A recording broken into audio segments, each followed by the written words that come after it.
It's finally here, and it's a complete disaster. But guess what? That's exactly why fans are gonna eat it up. Adam Sandler is back with Happy Gilmore 2, the Netflix sequel nobody truly asked for. Yet everyone's secretly been waiting decades to see. Buckle up, because we're diving deep into what makes this train wreck so gloriously watchable, and why nostalgia is both the best and worst thing about it. Before we tee off, don't forget to smash that like button, subscribe for more Hollywood hot takes, and drop a comment below telling us your favorite Adam Sandler movie. Now, let's get into it. Alright, so it's been nearly 30 years since Sandler first grunted and screamed his way through golf courses in Happy Gilmore. And Netflix figured, hey, why not bring him back? But instead of giving us a fresh, evolved story, Happy Gilmore 2 basically hits replay on everything that made the original memorable. It's less a sequel and more like a 2-hour highlight reel, sprinkled with cameos, callbacks, and every inside joke fans could possibly recognize. From the get-go, we're bombarded with clips from the 1996 film. New fans? No worries. You'll be fully caught up whether you like it or not. And if you're a die-hard original fan, get ready to feel like someone's throwing memorabilia at your face for 2 hours straight. So what's Happy been up to? Well, not much good. Decades later, our hot-headed hero has hit rock bottom. And we mean rock bottom. After a tragic accident involving an errant golf ball that kills his wife Virginia, Happy spirals into alcoholism. Virginia, played once again by Julie Bowen, wisely bails after a few ghostly cameos, probably so she doesn't have to watch what happens next. Happy's lost his house, his money, and works at a supermarket that barely pays enough to cover his daughter's elite Paris Ballet Academy tuition. Fun fact, that daughter, played by Sandler's actual daughter, Sunny. Yep, Sandler keeps it in the family, as always. But there's only one thing left for Happy to do: dust off the clubs and get back on the green. And it's not exactly smooth sailing. His first attempt back?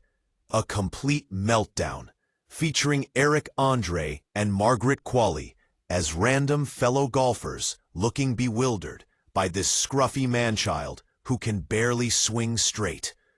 To turn things around, Happy hits a support group for alcoholics led by Ben Stiller.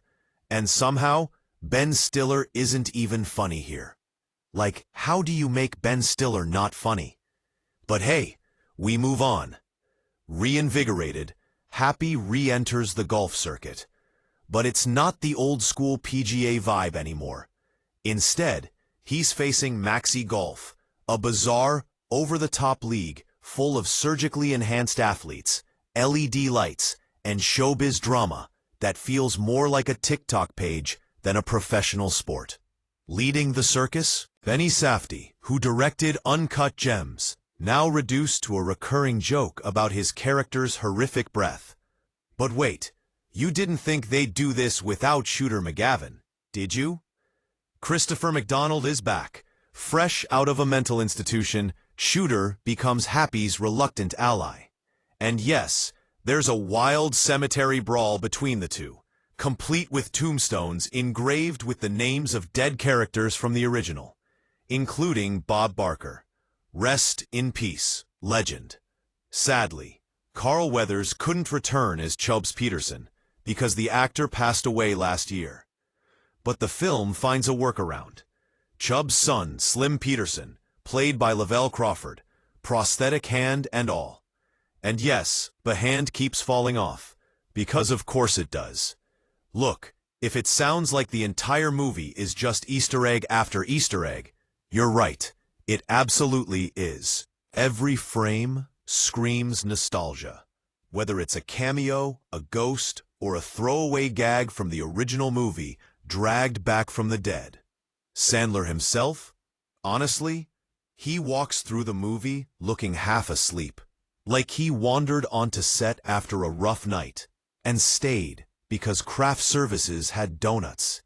At one point, a character literally describes him as looking like someone who got divorced 4 seconds ago.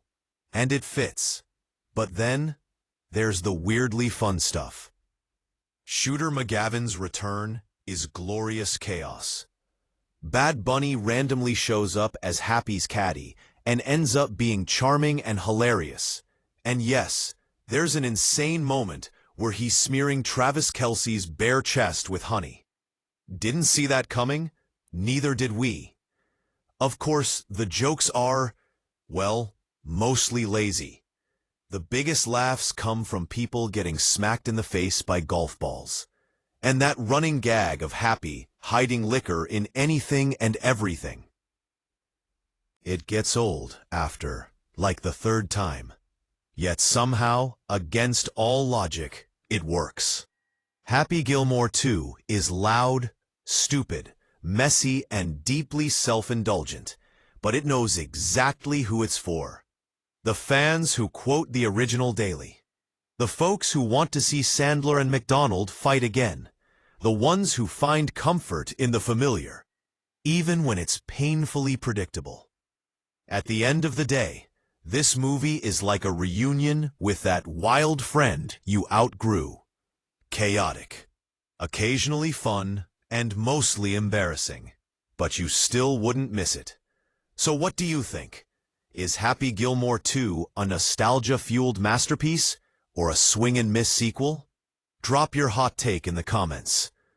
Don't forget to like, share, and subscribe for more movie deep dives, Hollywood chaos, and pop culture breakdowns.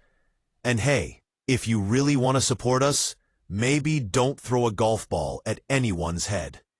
Thanks for watching. See you next time, and keep it entertaining.